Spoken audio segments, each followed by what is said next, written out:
Hi guys! Tanong ko lang po sa inyo kung mahilig ba kayo mag-share. Share po na legit ha, hindi po yung share natin yung mga video natin sa sarili natin mga accounts. Ibig kong sabihin, meron kang mga old account, then meron kang bagong account na yung mga video mo sa bagong account, sinishare mo dun sa old account.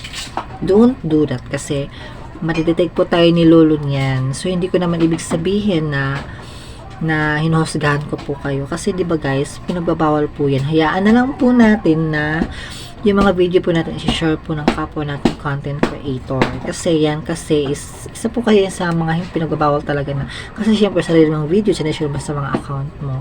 Mamaya iisipin ni Meta o ni system ni Meta na pag madetect ka, nanloloko ka sa kanya. O, diba? Masisira po yung performance po ninyo.